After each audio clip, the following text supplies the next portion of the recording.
শেখ হাসিনাকে ফেরত দেবে ভারত, আশা উপদেষ্টা আসিফের। বিদ্বেষমূলক বক্তব্য ইস্যু পার্লামেন্টে ওঠানোয় সন্তোষ। দিল্লির সাথে সম্পর্ক ভালোর দিকে মন্তব্য রিজওয়ানার। ভারতের সাথে তাদের যে পররাষ্ট্র সচিব এসেছিলেন সেখানে সম্পর্কটা পুনর্মূল্যায়নের এবং নতুন করে যাত্রা শুরুর একটা প্রক্রিয়া শুরু। আমরা আশা করি যে ধরনের কোনো বিদ্বেষমূলক বক্তব্য প্রচারে ভারত তাকে বাধা দেবে। ব্যর্থ করার চেষ্টা নয়, অন্তর্বর্তী সরকারকে বরং সহযোগিতা করছে রাজনৈতিক দলগুলো, বললেন মির্জা ফখরুল। নির্বাচনের কথা শুনলেই উপদেষ্টাদের বিরক্তির কারণ জানতে চাইলেন রিজভী। নির্বাচনের কথা শুনলেই তার জন্য রিয়াকশন হচ্ছে কোন জায়গায়। ওনার এই বক্তব্য এটা রাজনীতি বিরোধী বক্তব্য।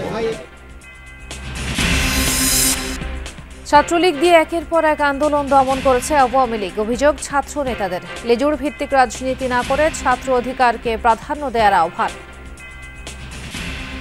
আপনার যখন প্রমোশনের জন্য, বড় পোস্টের জন্য আপনি মাদার পার্টির মুখোমুখি হবেন, তখন মাদার পার্টির এজেন্ডা ছাড়া আপনি ক্যাম্পাসে কখনোই ছাত্রদের জন্য নিরপেক্ষভাবে কাজ করতে পারবেন না।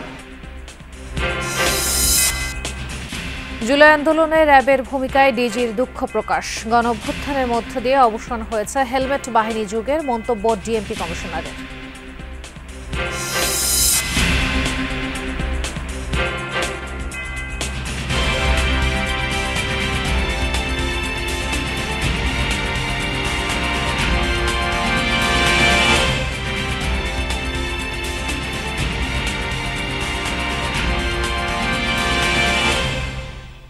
আমন্ত্রণ যমুনা নিউজে আপনাদের সঙ্গে আছি আমি খান তাজনিনা হাসান। এতক্ষণ শিরোনাম দেখছিলেন। সাবেক প্রধানমন্ত্রী শেখ হাসিনার বিদ্বেষমূলক বক্তব্য প্রচার বন্ধে ভারত সরকার ব্যবস্থা নেবে বলে আশা করে অন্তর্বর্তী সরকার। ভারতের পার্লামেন্টের কমিটিতে এ বিষয় নিয়ে দেশটির পররাষ্ট্র সচিবের বক্তব্যকে ইতিবাচক হিসেবে দেখছেন দুই উপদেষ্টা। এলজিআরডি উপদেষ্টা আশা করেন দুদেশের বন্দি বিনিময় চুক্তির আওতায় যথাসময়ে শেখ হাসিনাকে বাংলাদেশে ফেরত পাঠাবে ভারত। ছাত্র জনতার গণ অভ্যুত্থানে আওয়ামী লীগ সরকারের পতনের পর থেকে ভারতের সাথে সম্পর্কের টানাপোড়েন বাংলাদেশের। ইসকন ইস্যু, বাংলাদেশের সহকারী হাইকমিশনে হামলা ও ভারতীয় মিডিয়ায় অপপ্রচার গুজব এতে আরও ঘি ঢেলেছে। এ অবস্থায় দুই দেশের পররাষ্ট্র সচিব পর্যায়ের বৈঠকের মাধ্যমে সম্পর্কের তিক্ততা কমার প্রক্রিয়া শুরু হয়েছে বলে মনে করেন অন্তর্বর্তী সরকারের দুই উপদেষ্টা। বাংলাদেশকে নিয়ে সংখ্যালঘু সহ বিভিন্ন বিষয় নিয়ে যে প্রোপাগান্ডা করা হয়েছে, এটা ইন্টারন্যাশনালি ন্যাশনালি খুব স্পষ্ট একটা বিষয়, এবং এটা নিয়ে এখন আমি ভারতীয় কয়েকটা গণমাধ্যমেও এই পরিবর্তনটা দেখতে পেয়েছি যে তারাও এটাকে অ্যাড্রেস করছে যে প্রোপাগান্ডা হয়েছে। তো প্রথম তো এই অ্যাড্রেস করাটা গুরুত্বপূর্ণ ছিল। দুই দেশের মধ্যে সম্পর্কের কালো মেঘ কাটবে না তা না, আমার কাছে মনে হয় যে এই ক্ষোভ প্রকাশের মাধ্যমেও কিন্তু আলোচনার একটা ক্ষেত্র তৈরি হয়। এবং ভারতের সাথে তাদের যে পররাষ্ট্র সচিব এসেছিলেন সেখানে সম্পর্কটা পুনর্মূল্যায়নের এবং নতুন করে যাত্রা শুরুর একটা প্রক্রিয়া শুরু হয়েছে। উপদেষ্টারা বলছেন দুদেশের সম্পর্ক কোনো দলের সাথে নয়, হবে জনগণ আর দেশের সাথে। ভারতে আশ্রয় নিয়ে সাবেক প্রধানমন্ত্রী শেখ হাসিনা বিদ্বেষমূলক বক্তব্য দিয়ে যাচ্ছে। যখন একটা দেশে বিচারের দাবি উঠে এবং যার বিচারের দাবি উঠে তাকেই অন্য একটা দেশ আশ্রয় দেয়, তখন সেটা নিয়ে যে দেশ বিচারের দাবি করছে, যে দেশের মানুষ বিচারের দাবি করছে, সে দেশের মানুষের মনে ক্ষোভ হওয়া কোনোই অস্বাভাবিক বিষয় না। একজন গণহত্যাকারী ফ্যাসিস্ট, যার আসলে এই মুহূর্তে বিচার হওয়ার কথা, যার এখন কারান্তরীণ থাকার কথা, তিনি ভারতে অবস্থান করছেন এবং সেখান থেকে বিভিন্ন কর্মসূচি, বিভিন্ন বক্তব্য, বিদ্বেষমূলক বক্তব্য তিনি দিয়ে যাচ্ছেন। এক্ষেত্রে দেশে ফিরে ভারতীয় পররাষ্ট্র সচিবের অবস্থানকে ইতিবাচক হিসেবে দেখছেন উপদেষ্টা আসিফ মাহমুদ। বাংলাদেশের পক্ষ থেকে ভারতের পররাষ্ট্র সচিবকে বলা হয়েছে এবং তিনি সেটা ভারতে উত্থাপন করেছেন। আমরা আশা করি যে ধরনের কোনো বিদ্বেষমূলক বক্তব্য প্রচারে ভারত তাকে বাধা দেবে এবং যথাসময়ে বাংলাদেশের সাথে ভারতের যে বন্দি বিনিময় ট্রিটি আছে সেই ট্রিটি অনুযায়ী তাকে বাংলাদেশে ফেরত দেওয়া হবে। এর আগে বায়ু দূষণ রোধে বৈঠক করেন এলজিআরডি ও পরিবেশ উপদেষ্টা। সেখানে সরকারের যে কোনো প্রতিষ্ঠান প্রয়োজনীয় খোরাখুরি করলে সিটি কর্পোরেশনের অনুমতি নেয়ার নির্দেশনা দেয়া হয়। আহ্বান জানানো হয়েছে মাস্ক পরা সহ পুরনো গাড়ির বিরুদ্ধে অভিযান চালানোর। এসব সিদ্ধান্ত বাস্তবায়নে টাস্কফোর্স গঠনের সিদ্ধান্ত নিয়েছে এলজিআরডি মন্ত্রণালয়। খোরার পরে 15 দিন পরে আবার খোরা হয়। আলমগীর স্বপন, যমুনা নিউজ, ঢাকা। 4 দিনেও নিজস্ব জলসীমা থেকে ভারতের কোস্ট গার্ডের হাতে আটক ৭৯ নাবিককে ফেরাতে পারেনি বাংলাদেশ। তবে এ নিয়ে দিল্লির সাথে আলোচনা অব্যাহত আছে। দ্রুতই তারা ফিরবেন বলে আশাবাদী পররাষ্ট্র সচিব। আর সাবেক প্রধানমন্ত্রী শেখ হাসিনার কার্যক্রমে সরকারের বিরক্তির কথাও ভারতকে স্পষ্ট করার কথা জানিয়েছেন তিনি। তবে তাকে ফেরানোর কোনো নির্দেশনা এখনও পররাষ্ট্র মন্ত্রণালয় পায়নি জানিয়ে সচিব বলছেন, এটি রাজনৈতিক সিদ্ধান্তের বিষয়। ঢাকা থেকে ঘুরে যাওয়ার পরপরই পার্লামেন্টারি কমিটিকে ব্রিফ করেছেন ভারতের পররাষ্ট্র সচিব বিক্রম মিস্ত্রি। সাবেক প্রধানমন্ত্রী শেখ হাসিনা যে বক্তব্য দিচ্ছেন তা তার নিজস্ব, এর সাথে ভারত সরকারের কোনো সম্পৃক্ততা নেই বলেও স্পষ্ট করেছেন দেশটির এই শীর্ষ কূটনীতিক। ভারতের সরকারের কোনো সম্পর্ক নাই, এই বিষয়টা আপনাদেরকেও ঢাকায় স্পষ্ট করে। এর ফলে শেখ হাসিনাকে দেশে ফিরিয়ে আনার প্রক্রিয়া সহজ হলো কিনা প্রশ্ন পররাষ্ট্র সচিবের কাছে। বাংলাদেশের প্রাক্তন প্রধানমন্ত্রী সম্পর্কে ভারতের পররাষ্ট্র সচিবের সাথে আমাদের যে আলোচনা হয়েছে, সেই আলোচনাতে আমরা আমাদের দিক থেকে যে বক্তব্য সেটা তাকে বলেছি, সেটা হচ্ছে এই যে তিনি ভারতে বসে যে সমস্ত বক্তব্য দিচ্ছেন সেটা আমাদের অন্তর্বর্তীকালীন সরকার পছন্দ করছে না এবং এটা যাতে তাকে কনভে করা হয়। এবং তিনি প্রত্যুত্তরে যেটা বলেছেন, প্রাক্তন প্রধানমন্ত্রীর ভারতে উপস্থিতি doesn't have any bearing on our bilateral relationship. আর ফেরানোর বিষয় যেটা আন্তঃমন্ত্রণালয় বিষয়ক একটা বিষয় এবং এটা একটি রাজনৈতিক সিদ্ধান্তের বিষয়, এবং পররাষ্ট্র মন্ত্রণালয়ে যখন এই অনুরোধ আসবে তখন আমরা তার পরবর্তী প্রক্রিয়াটা শুরু করব। গত সোমবার বাংলাদেশের জলসীমা থেকে ৭৯ জনকে ধরে নিয়ে যায় ভারতীয় বাহিনী। কেবল তাই নয়, তাদের মানহানিকর ছবিও প্রকাশ করে দেশটির কোস্টগার্ড। 3 দিন পার হলেও এখনও সেই সব বাংলাদেশিকে ফেরানো যায়নি। এ নিয়ে কোনো সুখবর নেই সরকারের কাছে।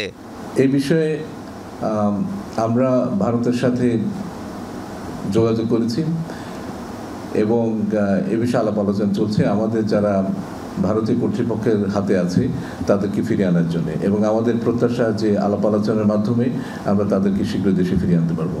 এর আগে প্রথমবারের মতো পূর্ব তিমুরের রাষ্ট্রপতির ঢাকা সফর নিয়ে ব্রিফ করেন পররাষ্ট্র সচিব। প্রধান উপদেষ্টা ডক্টর মোহাম্মদ ইউনূসের আমন্ত্রণে 14 থেকে 17 ডিসেম্বর ঢাকা সফর করবেন তিনি। বিজয় দিবসের রাষ্ট্রীয় আয়োজনেও অংশ নেবেন পূর্ব তিমুরের প্রেসিডেন্ট।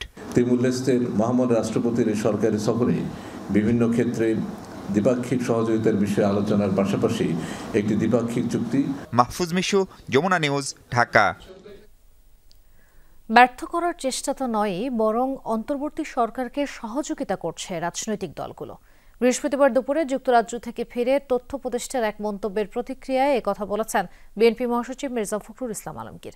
এ সময় ন্যূনতম সংস্কার শেষে নির্বাচন দেওয়ার দাবি জানান তিনি। আলোচনার মাধ্যমে বাংলাদেশ ভারতের মধ্যকার সংকট সমাধানের তাগিদও দেন ফখরুল। জানান, আইনি জটিলতা শেষ হলেই দেশে ফিরবেন তারেক রহমান।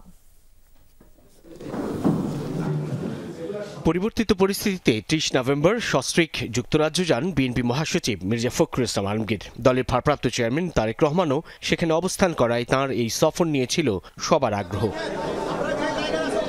11 দিনের সফর শেষে দুপুরে দেশে ফিরেন বিএনপি মহাসচিব। হযরত শাহজালাল আন্তর্জাতিক বিমানবন্দরে মুখোমুখি হন সাংবাদিকদের।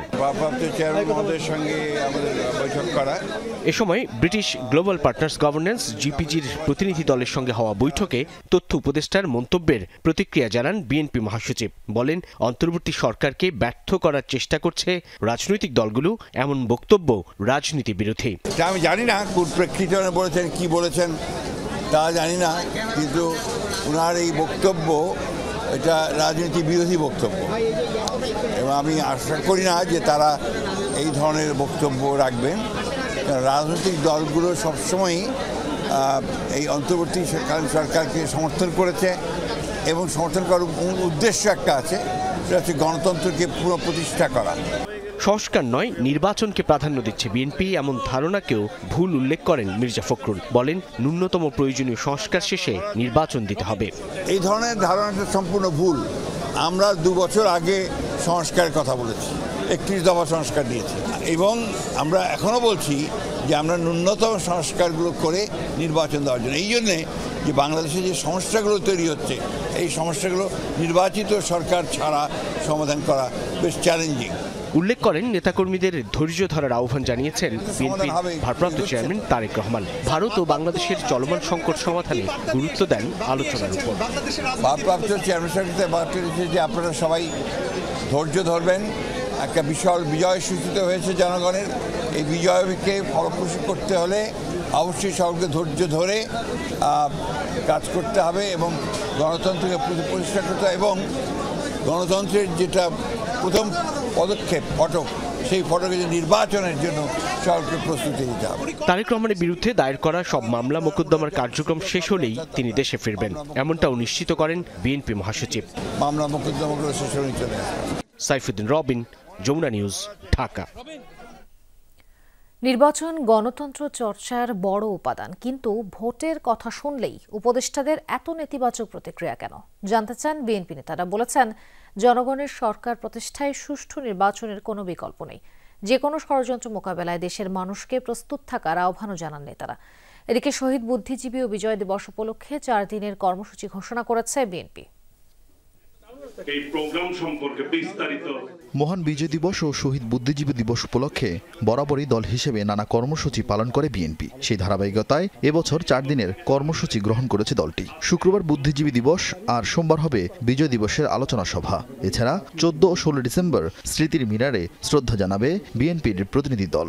বিকেলে নয়াপল্টনে দলের যৌথ সভা শেষে কর্মসূচি ঘোষণা করেন বিএনপি সিনিয়র যুগ্ম মহাসচিব রুহুল কবির রিজভী। মানিক মিয়া এভিনিউ সংসদ ভবনে সমালোচনা করেন নির্বাচন ইস্যুতে তথ্য উপদেষ্টা নাহিদ ইসলামের মন্তব্যের। নির্বাচন কি তাহলে গণতন্ত্রের অন্য উপাদানের চাইতে সেটা কি ভিন্ন কিছু নাকি, যে নির্বাচনের কথা শুনলেই তার জন্য রিয়াকশন হচ্ছে কোনো এক জায়গায়? বরং নির্বাচনটাই তো হচ্ছে সবচাইতে বড় উপাদান গণতন্ত্রের চর্চার জন্য, গণতন্ত্রের বিকাশের জন্য। তাদের পক্ষ থেকে যদি কোনো ধরনের দ্বিধান্বিত প্রশ্নবোধক শব্দ আসে, তাহলে সেটা কিন্তু এই মুহূর্তে জাতির যে ঐক্য, সেই ঐক্যকে বিনষ্ট করবে। নয়াপল্টনে আলাদা অনুষ্ঠানে দলের নেতা নজরুল ইসলাম খান বলেন, নির্বাচিত সরকার ছাড়া জনগণের ক্ষমতায়ন হবে না। আমরা ফাঁসিবাদের পতন ঘটিয়েছি, কিন্তু গণতন্ত্র এখনো পুনঃপ্রতিষ্ঠা করতে পারি নাই। এই গণতন্ত্র পুনঃপ্রতিষ্ঠা হবে একটা অবাধ, সুষ্ঠু, নিরপেক্ষ নির্বাচনের মধ্যে দিয়ে। অন্যদিকে আরেক অনুষ্ঠানে হাফিজউদ্দিন আহমদ বলেন, রুখে দিতে হবে ভারতের যে কোনো ষড়যন্ত্র। যুদ্ধ যদি তারা শুরু করে, এই যুদ্ধ আবার তাদের দেশে গিয়েই শেষ হবে। আমরা প্রত্যেকটি বাংলাদেশি নাগরিককে সামরিক ট্রেনিং দিয়ে প্রস্তুত করব যুদ্ধের জন্য। প্রত্যেকটি ছাত্র যেন রাইফেল চালাতে জানে। অন্তর্বর্তী সরকারকে দ্রুত সব দলের অংশগ্রহণে একটি সুষ্ঠু নির্বাচন আয়োজনে উদ্যোগী হওয়ারও তাগিদ দেন বিএনপি নেতারা। ৭২ থেকে ৭৫ রক্ষী বাহিনীর মাধ্যমে। আরিফিন শাকিল, যমুনা নিউজ, ঢাকা। লেজুর ভিত্তিক নয়, বরং ছাত্রদের অধিকার প্রতিষ্ঠার লক্ষ্য নিয়েই হবে ছাত্র রাজনীতি।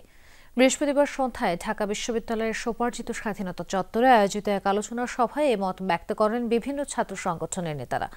ডায়ালগ ফর ডেমোক্রেসি আয়োজিত গণঅভ্যুত্থান পরবর্তী ছাত্র রাজনীতির প্রশ্ন, নয়া স্বরূপ অনুসন্ধানের অভিপ্রায় শীর্ষক আলোচনা সভায় যোগ দিয়ে ছাত্র নেতারা এসব কথা বলেন।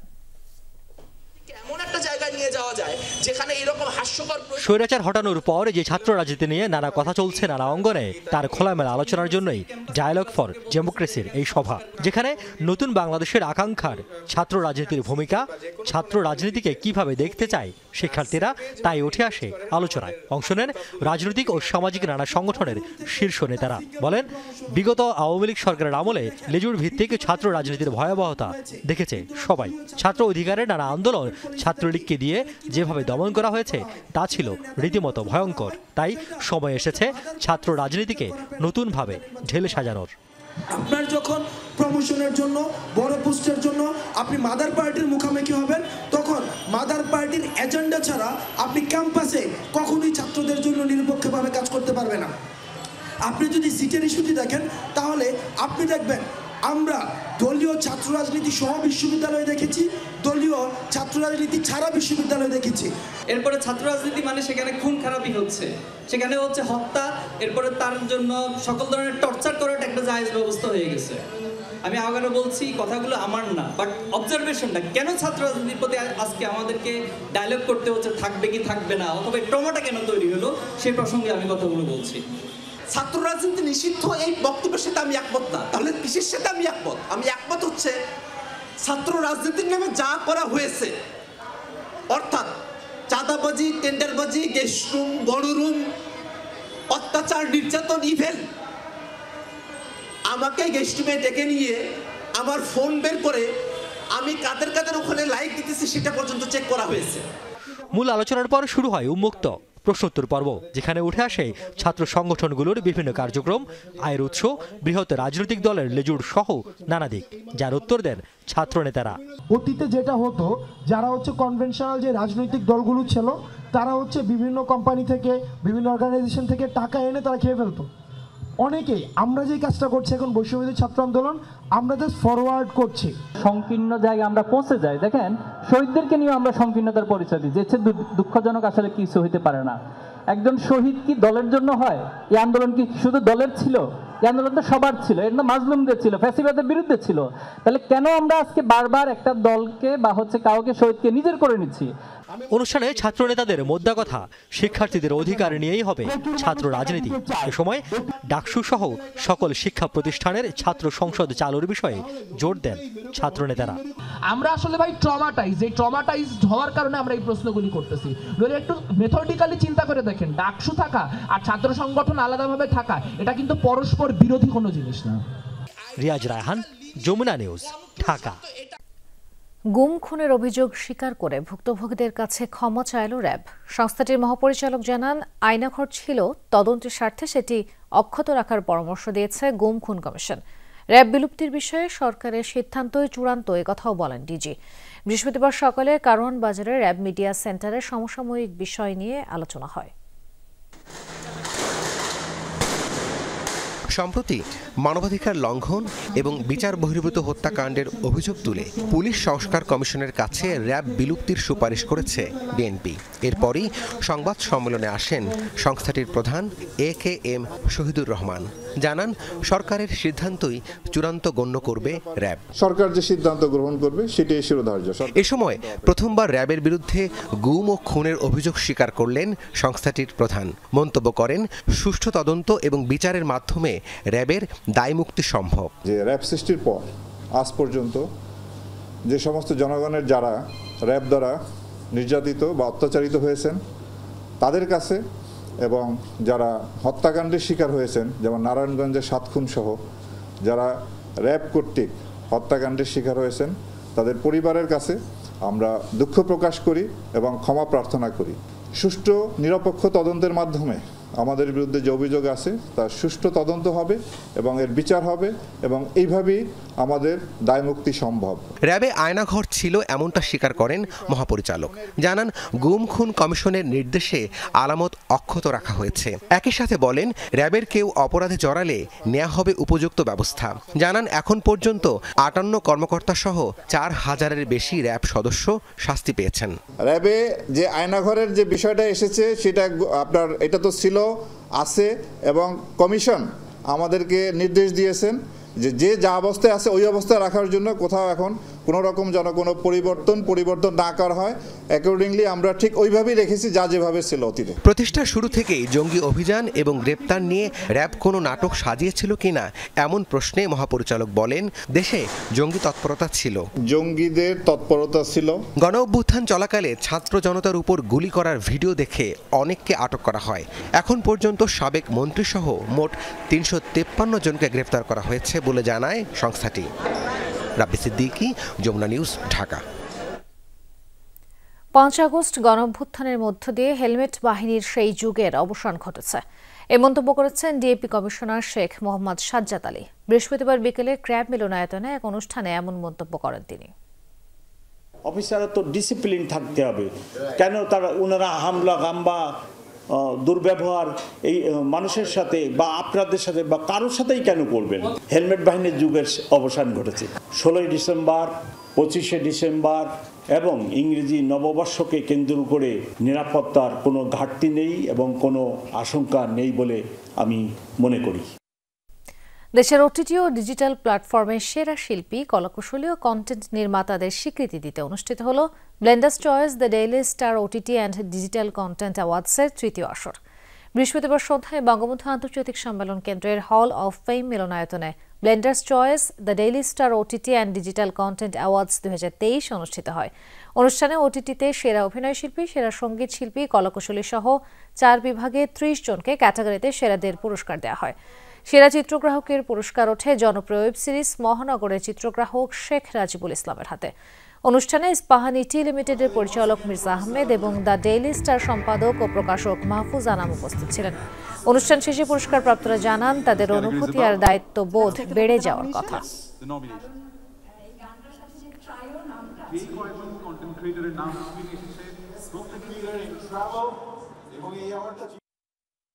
যে কোনো পুরস্কার অনেক আনন্দের।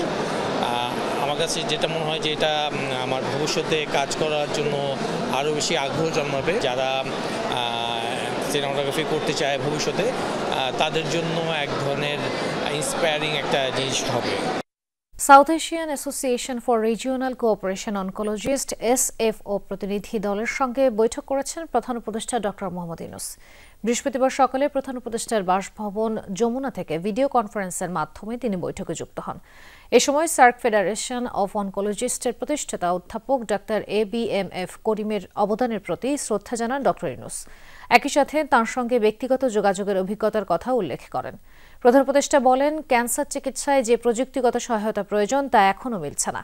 তবে সার্ক যে ক্যান্সার চিকিৎসাকে বিশেষভাবে গুরুত্ব দিচ্ছে তা অত্যন্ত জরুরি ও অনুপ্রেরণামূলক। কনফারেন্সে সার্ককে সক্রিয় করতে দক্ষিণ এশিয়ার দেশগুলোকে আবারও আহ্বান জানান ডক্টর ইউনূস। ফ্যাসিস্ট সরকারের মন্ত্রী আমলারা কিভাবে পালিয়ে যাচ্ছে, আইনশৃঙ্খলা বাহিনীর কাছে এর ব্যাখ্যা চেয়েছেন আন্তর্জাতিক অপরাধ ট্রাইব্যুনাল। প্রসিকিউশনের আবেদনের প্রেক্ষিতে এই নির্দেশ দেন ট্রাইব্যুনাল। 1 সপ্তাহের মধ্যে এ ব্যাপারে প্রতিবেদন দেওয়ার নির্দেশও দেওয়া হয়। এ সময় তদন্তে দুর্বলতার জন্য ক্ষোভ প্রকাশ করে এক কর্মকর্তাকে সতর্ক করেন ট্রাইব্যুনাল। বৃহস্পতিবার 2টি মামলার শুনানি ছিল আন্তর্জাতিক অপরাধ ট্রাইব্যুনালে। সেখানে শুনানিতে রাষ্ট্রপক্ষের আইনজীবী অভিযোগ করেন, গ্রেপ্তারি পরোয়ানা জারির পর অপরাধীরা পালিয়ে যাচ্ছে। এটি আমলে নিয়ে আইনশৃঙ্খলা বাহিনীকে 1 সপ্তাহের মধ্যে এর ব্যাখ্যা দেওয়ার নির্দেশ দেওয়া হয়। যখনই ওয়ারেন্টটা ইস্যু হয় তারপরের থেকে তাদেরকে আর পাওয়া যায় না। সুতরাং এই যে পুলিশের যাদের এই ওয়ারেন্ট কার্যকর করার দায়িত্বে আছেন, তারা আদালতের আদেশ পাওয়ার পরে তাদেরকে পালিয়ে যাওয়ার সুযোগ দিচ্ছেন কিনা, এই ব্যাপারে ওয়ারেন্টগুলোকে কার্যকর করার ব্যাপারে তারা কি ধরনের পদক্ষেপ নিয়েছেন, আদালতের আদেশ পাওয়ার পরে আসামিদের গ্রেপ্তার করা বা না করার ব্যাপারে আইনশৃঙ্খলা রক্ষাকারী বাহিনীর কি ভূমিকা, সেই ব্যাপারে 7 দিনের মধ্যে একটা রিপোর্ট দেওয়ার জন্য। আন্তর্জাতিক অপরাধ ট্রাইব্যুনালের তদন্ত সংস্থা আর সাধারণ তদন্ত সংস্থা এক নয়। সাধারণ আদালতে পুলিশ তদন্ত করে চার্জশিট জমা দেয়, আর এই ট্রাইব্যুনালে তদন্ত প্রতিবেদন জমা দিতে হয় প্রসিকিউশনের মাধ্যমে। তদন্ত সংস্থায় যারা আছেন তদন্তকারী কর্মকর্তা, তাদের ব্যাপারে আদালত আজকে খানিকটা ক্ষোভ প্রকাশ করেছেন। তাদের তদন্ত কার্যে যেভাবে তদন্তটা আগানো প্রয়োজন, যে কোনো অনভিজ্ঞতার কারণে হোক বা যাদের অযোগ্যতার কারণে হোক, সেই ব্যাপারে খানিকটা সমস্যা দেখা দিচ্ছে বলে এখন পর্যন্ত আমরা বুঝতে পারছি। ম্যাচ করতে যে সময়টা লাগছে, এতটুকু সময় আমরা তাদেরকে দিতে চাই, কিন্তু তারা যে ধরনের রিপোর্ট দিচ্ছেন সেটা আমরাও মনে করি যে এটা যথাযথ না, এটার আরও উন্নতি হওয়া প্রয়োজন। জুলাই আগস্ট গণহত্যার অভিযোগে 5টি মামলায় 75 জনের বিচার চলছে ট্রাইব্যুনালে। পৃথক 2টি মামলায় সাবেক ওসি আবুল হাসান ও সাবেক প্রতিমন্ত্রী পলককে জিজ্ঞাসাবাদের জন্য প্রসিকিউশনকে অনুমতি দিয়েছেন ট্রাইব্যুনাল। রুনবী সরকার, যমুনা নিউজ, ঢাকা। আহতদের চিকিৎসার পাশাপাশি মানসিক স্বাস্থ্যের দিকেও সরকার সর্বোচ্চ গুরুত্ব দিচ্ছে বলে জানিয়েছেন মৎস্য ও প্রাণী সম্পদ উপদেষ্টা ফরিদা আক্তার। বিকেলে ঢাকা রিপোর্টার্স ইউনিটিতে আয়োজিত আচল ফাউন্ডেশনের এক আলোচনা সভায় এমনটা জানান তিনি। এ সময় ছাত্র জনতার অভ্যুত্থানে আহত 75% মানসিক বিষণ্ণতায় ভুগছেন বলে দাবি করেন বেসরকারি স্বেচ্ছাসেবী সংস্থা আচল ফাউন্ডেশন। সংস্থাটির হিসাব মতে ছাত্র জনতার অভ্যুত্থানে আহত 75% ভুগছেন মানসিক বিষণ্ণতায়। বিশেষজ্ঞ চিকিৎসকরা বলছেন, পোস্ট ট্রমাটিক স্ট্রেস ডিসঅর্ডারের মতো জটিল মানসিক রোগে আক্রান্ত হওয়ার ঝুঁকিতে রয়েছেন অনেকে। আলোচনা সভায় মানসিক স্বাস্থ্য সংকট মোকাবেলায় অন্তর্বর্তীকালীন সরকারকে 8টি প্রস্তাবনা দেয় আচল ফাউন্ডেশন। যখনই কোনো আহতের কথা উঠে, ট্রিটমেন্টের কথা উঠে, কোনো সময় বলে যে 80 লাখ টাকা লাগবে, কোনো সময় 90 লাখ টাকা লাগবে, কোটিও পার হতে পারে, বিদেশে পাঠাতে হতে পারে। বিশ্বাস করবেন, মানে উপদেষ্টা পরিষদের মধ্যে এমন কেউ নাই যে বলছে যে এত টাকা কোথায় পাবো? বলছে যে না, এই টাকা দিতে হবে। হত্যা মামলায় সাবেক সংসদ সদস্য আসাদুজ্জামান আসাদকে রাজশাহী আদালতে নেওয়া হলে উত্তেজনার সৃষ্টি হয়। এ সময় তাকে লক্ষ্য করে ডিম ছোঁড়ে বিক্ষুব্ধ জনতা। বৈষম্য বিরোধী আন্দোলনে 2 শিক্ষার্থী নিহতের মামলার আসামি আসাদুজ্জামান আসাদ গেল 6 অক্টোবর রাজধানীর বারিধারা থেকে তাকে গ্রেফতার করে র্যাব। রাজশাহী 3 আসনের সাবেক এই এমপিকে কারাগারে পাঠানোর নির্দেশনা দিয়েছেন বিচারক। রাজশাহীর আদালত চত্বর। পুলিশের প্রিজন ভ্যানে রাজশাহী 3 আসনের সাবেক সংসদ সদস্য আসাদুজ্জামান আসাদ। তাকে লক্ষ্য করে এভাবেই ডিম নিক্ষেপ করেছে ক্ষুব্ধ জনতা। বৈষম্য বিরোধী আন্দোলনে 2 শিক্ষার্থী নিহতের ঘটনায় বোয়ালিয়া থানার 2 মামলার আসামি আসাদুজ্জামান আসাদ। দুপুরে কড়া নিরাপত্তায় তাকে আনা হয় আদালতে। এ সময় ডিমের পাশাপাশি আসাদুজ্জামান আসাদকে লক্ষ্য করে কেউ কেউ ছুঁড়েছেন ইট ও কাদা। 2টা মামলা আছে তার নামে, বোয়ালিয়া থানার 307, 326 সহ বিস্ফোরক আছে। আদালতের ওখানে নিয়ে যাওয়ার পরে কিছু একটু গ্যাঞ্জাম হয়েছিল, উত্তেজিত জনতা তারপরে হয়েছিল, কিন্তু এই শীঘ্রই পরিস্থিতি, যেহেতু যথেষ্ট পরিমাণে আমাদের পুলিশ ফোর্স ছিল, পরিস্থিতি নিয়ন্ত্রণে আছে। পরে আওয়ামী লীগের সাবেক এই সংসদ সদস্যকে কারাগারে পাঠানোর নির্দেশ দেন বিচারক। গেল 6 অক্টোবর রাজধানী বারিধারা থেকে আসাদুজ্জামান আসাদকে গ্রেফতার করে র্যাব। পরে বোয়ালিয়া থানায় হস্তান্তর করা হয় রাজশাহী জেলা আওয়ামী লীগের সাবেক সাধারণ সম্পাদককে। Obaidur Rahman, Jamuna News. Bangladesh Bharat Nepal transit point পরিদর্শন করেছেন নেপাল দূতাবাসের ঢাকা মিশনের উপপ্রধান মিসেস ললিতা শিলওয়াল। বৃহস্পতিবার বিকেলে রেলওয়ের মোটর ট্রলিতে চাঁপাইনবাবগঞ্জের গোমস্তাপুর উপজেলার রহনপুর রেলওয়ে স্টেশন থেকে শিবরামপুর পয়েন্টে পৌঁছান তিনি। এ সময় 16 বিজিবির বাঙ্গাবাড়ির সদস্যরা অতিথিদের বরণ করেন। সেখানে বাংলাদেশের 0 পয়েন্ট ঘুরে দেখেন তিনি। নেপাল দূতাবাসের ঢাকা মিশনের 2য় সচিব মিস ইয়োজনা বামজান, বাংলাদেশ রেলওয়ের ইন্টারচেঞ্জ শাখার উপপরিচালক ও রহনপুর রেলওয়ে স্টেশনের সহকারী মাস্টার সহ অন্যান্যরা উপস্থিত ছিলেন। We are here so that our business people, our traders will be able to make the maximum use of it. So this is a regular visit. নাটোরে বাংলাদেশ সেনাবাহিনীর কোর অফ ইঞ্জিনিয়ার্সের বাৎসরিক অধিনায়ক সম্মেলন 2024 অনুষ্ঠিত হয়েছে। বৃহস্পতিবার সকালে কাদেরাবাদ সেনানিবাসে অধিনায়ক সম্মেলনের প্রধান অতিথি ছিলেন সেনাবাহিনী প্রধান জেনারেল ওয়াকারুজ্জামান।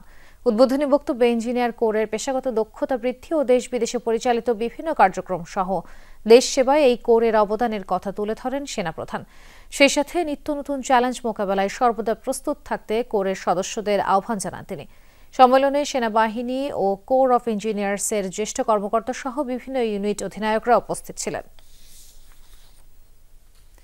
দেশের যে কোনো ক্রান্তিলগ্ন মোকাবেলায় প্রস্তুত বিমান বাহিনী। সকালে যশোর বিমান বাহিনী একাডেমিতে শীতকালীন রাষ্ট্রপতি কুচকাওয়াজে একথা জানিয়েছেন বাহিনী প্রধান air chief marshal Hasan Mahmud Khan. কমিশনপ্রাপ্ত নবীন কর্মকর্তাদের উদ্দেশ্যে তিনি বলেন, দেশের আকাশ প্রতিরক্ষায় থাকতে হবে আপোষহীন। এবার 12 নারী সহ 74 জন তরুণ অফিসারকে কমিশন প্রদান করা হয়।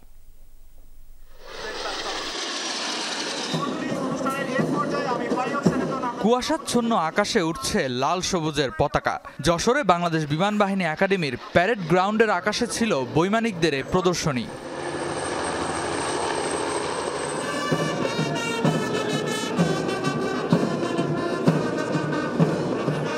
মূলত বাহিনীর 85তম বাফা কোর্সে কমিশনপ্রাপ্ত অফিসারদের জন্যই রাষ্ট্রপতি কুচকাওয়াজ। প্রথমে বাহিনীর প্রধান কুচকাওয়াজ পরিদর্শন এবং সালাম গ্রহণ করেন। পরে জুলাই বিপ্লবের শহীদদের প্রতি শ্রদ্ধা জানিয়ে আকাশসীমা রক্ষায় নবীনদের সর্বোচ্চ দায়িত্ব পালনের তাগিদ দেন। আজ হতে তোমাদের উপর অর্পিত হচ্ছে দেশ মাতৃকার মহান স্বাধীনতা ও সার্বভৌমত্ব রক্ষার পবিত্র দায়িত্ব। সর্বোচ্চ ত্যাগের বিনিময় হলেও দেশের স্বাধীনতা ও সার্বভৌমত্ব রক্ষাই হবে তোমাদের জীবনের প্রধান ব্রত।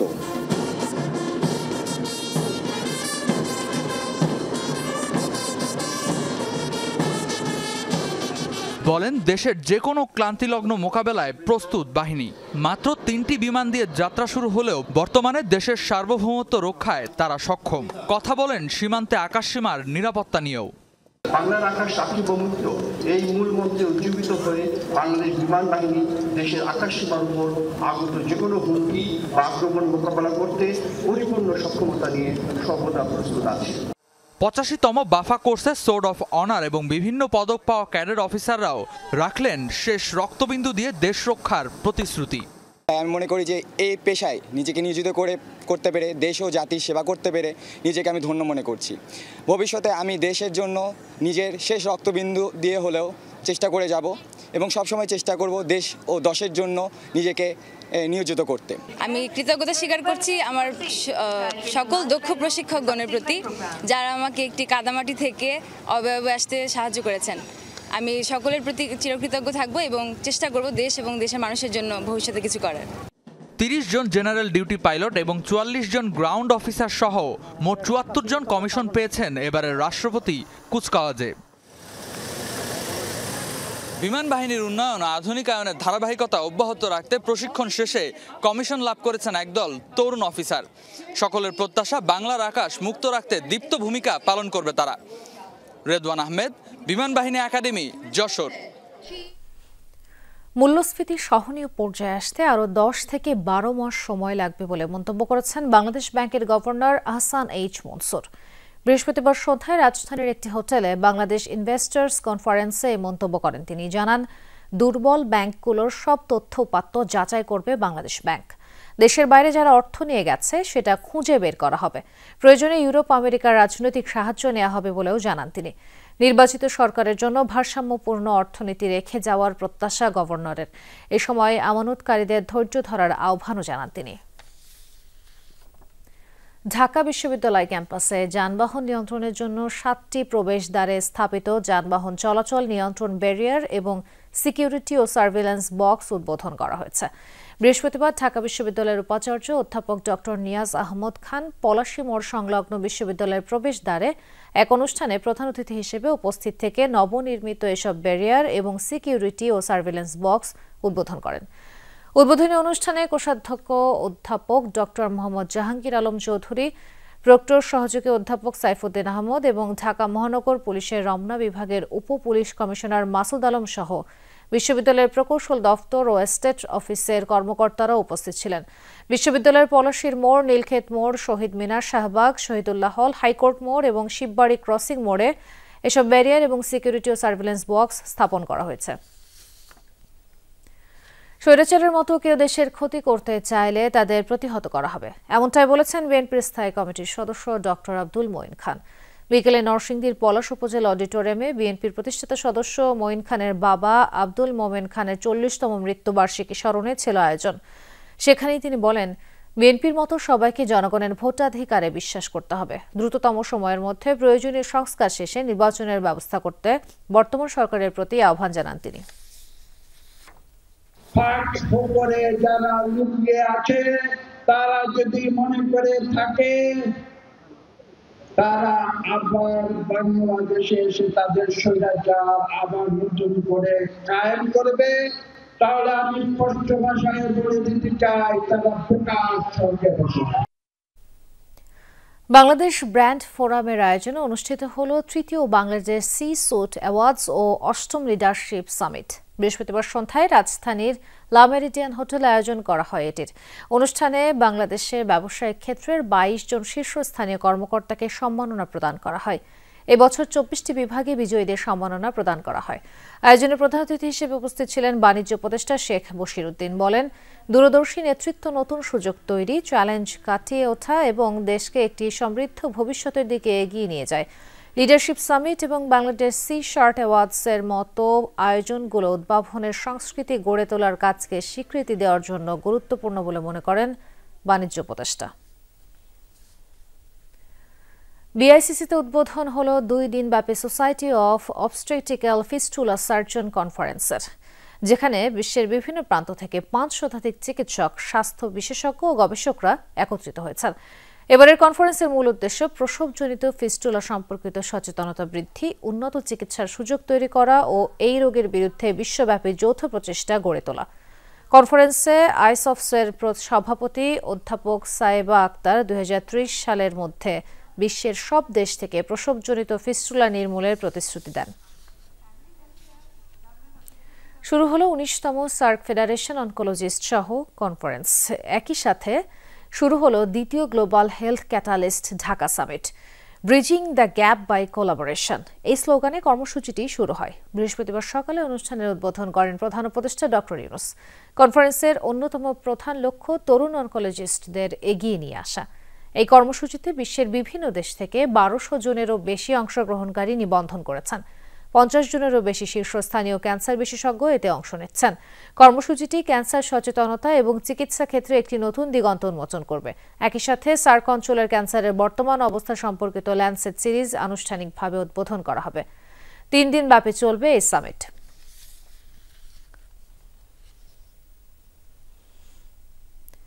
অনুষ্ঠিত হল বাংলাদেশের সুইজারল্যান্ড দূতাবাস দ্বারা সমর্থিত Bengal stream the vibrant architecture scene of Bangladesh নামক ইভেন্ট। বৃহস্পতিবার সন্ধ্যায় ধানমন্ডির বেঙ্গল শিল্পালয়ে এই আয়োজন করা হয়। এই অভ্যর্থনা এবং প্যানেল আলোচনায় বিশিষ্ট বক্তাদের একত্রিত করা হয়েছে। অনুষ্ঠানে বক্তারা বাংলাদেশের গতিশীল এবং উদ্ভাবনী স্থাপত্যের ল্যান্ডস্কেপ নিয়ে আলোচনা করেন। ইভেন্টে প্রকাশনা, মূল অঙ্কন, মডেল, ফটোগ্রাফ এবং অন্যান্য নথি উপস্থাপন করা হয়, যা বাংলাদেশের স্থাপত্য দৃশ্যের প্রাণবন্ততা প্রদর্শন করে। এই ইভেন্টটি সমগ্র বাংলাদেশ জুড়ে স্থাপত্য শিল্পের ছাত্র এবং আগ্রহীদের জন্য বেঙ্গল স্ট্রিমে ধারণ করা সমৃদ্ধ স্থাপত্য ঐতিহ্য এবং অত্যাধুনিক উদ্ভাবনের সাথে যুক্ত হওয়ার একটি সুযোগ। বাবারা হবেন আরও যত্নশীল, মায়েদের সঙ্গে সমানভাবে ভাগ করে নেবেন সন্তান লালন পালনের দায়িত্ব। এমন বার্তা নিয়ে বাংলাদেশি ও সুইডিশ বাবাদের গল্প নিয়ে আলোকচিত্র প্রদর্শনী হল গুলশান অ্যাভিনিউ পার্কে। সাধারণ মানুষের কাছে পিতৃত্বের অন্য এক দিক ও দায়িত্ব এবং লিঙ্গ সমতার প্রতি নতুন দৃষ্টিভঙ্গি উপস্থাপনই এই প্রদর্শনীর লক্ষ্য।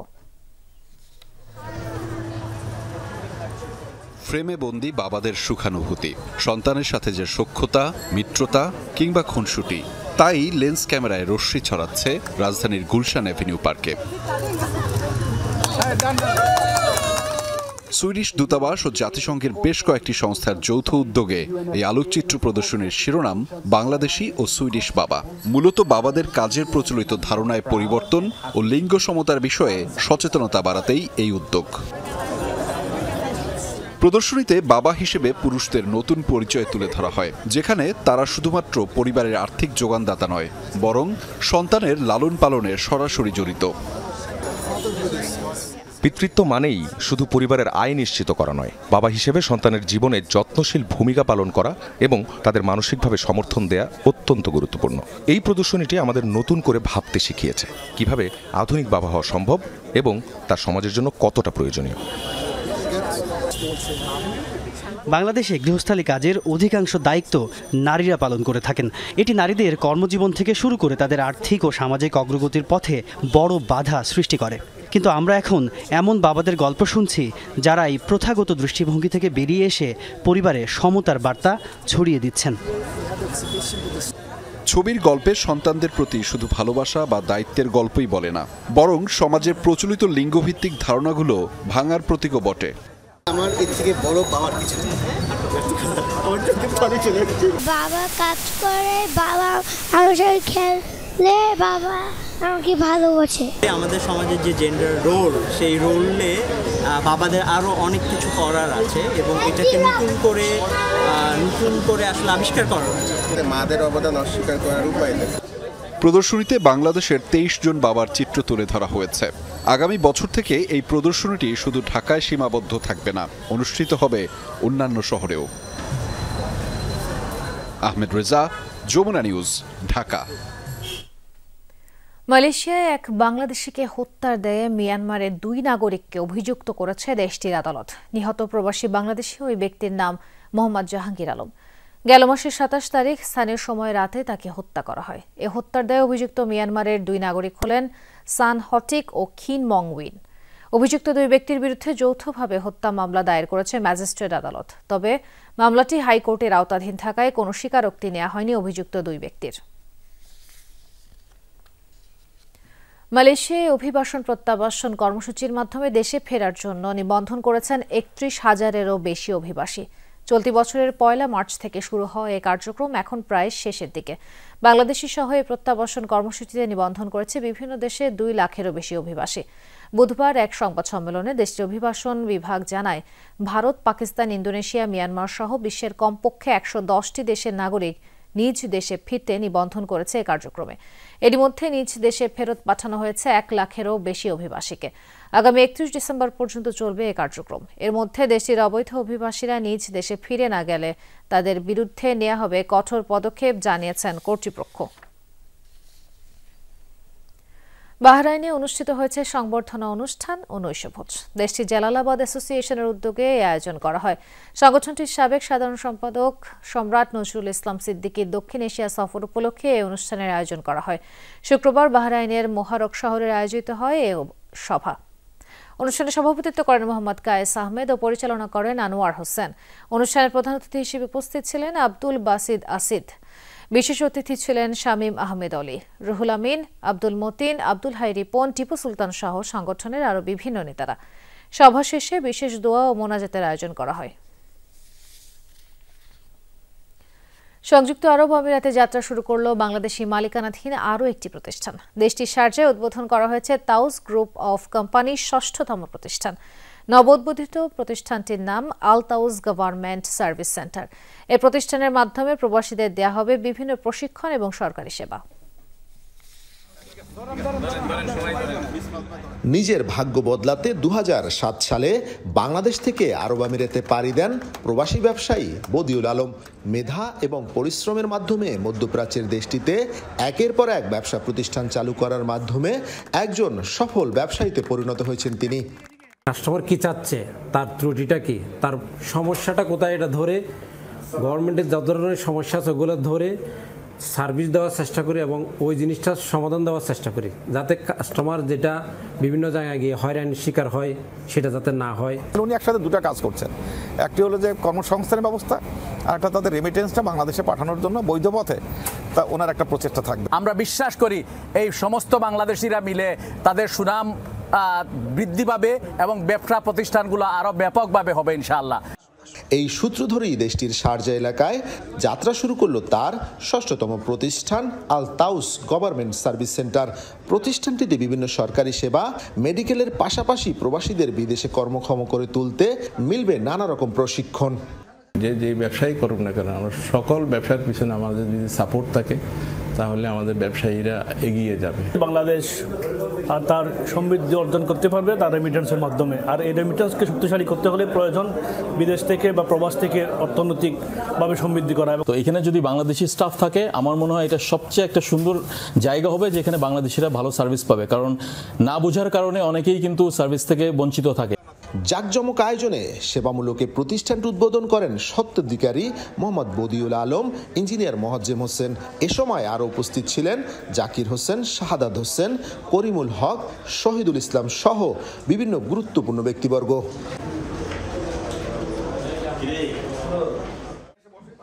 আমিরাতে দিন দিন বেড়ে চলা প্রবাসীদের কর্মক্ষমতার পাশাপাশি কর্মসংস্থান বৃদ্ধি করতে ও দেশের অর্থনৈতিক চাকা আরও সচল রাখতে ভবিষ্যতে এ ধরনের আরও উদ্যোগ নেওয়ার আশাবাদ প্রকাশ করেছেন উপস্থিত সকল ব্যক্তিবর্গ। মেহেদি রুবেল, যমুনা নিউজ, সংযুক্ত আরব আমিরাত। ঝালকাঠিতে মুক্তিযোদ্ধা সার্টিফিকেট ভুয়া বলে অভিযোগ করা এক পক্ষের হামলায় অপর পক্ষের 7 জন আহত হয়েছেন। বৃহস্পতিবার বিকেলে জেলার রাজাপুর শুক্তাগড় ইউনিয়নের কাঠিপাড়া মাদ্রাসার সামনে ঘটনা ঘটে। স্থানীয়দের অভিযোগ, শুক্তাগড় এলাকার ইউনুস আলী ডাকুয়া নামের একজন মুক্তিযোদ্ধা হিসেবে 2011 সালে মুক্তিযোদ্ধার গ্যাজেটভুক্ত হন। এ নিয়ে বিভিন্ন মন্ত্রণালয়ে অভিযোগ করেন স্থানীয় হাজি জাফর আলী। বিষয়টি নিয়ে বৃহস্পতিবার বিকেলে স্থানীয় সাংবাদিকরা সেখানে অনুসন্ধান করতে যান। এ সময় হাজি জাফর আলীর পক্ষের লোকজন ইউনুস আলীর মুক্তিযোদ্ধার সনদ ভুয়া বলে অভিযোগ করেন। এ সময় ইউনুসের পক্ষের লোকজন এর প্রতিবাদ করেন। এক পর্যায়ে জাফর আলীর লোকজনের ওপর হামলা চালায়। এই ঘটনায় মামলা প্রক্রিয়াধীন।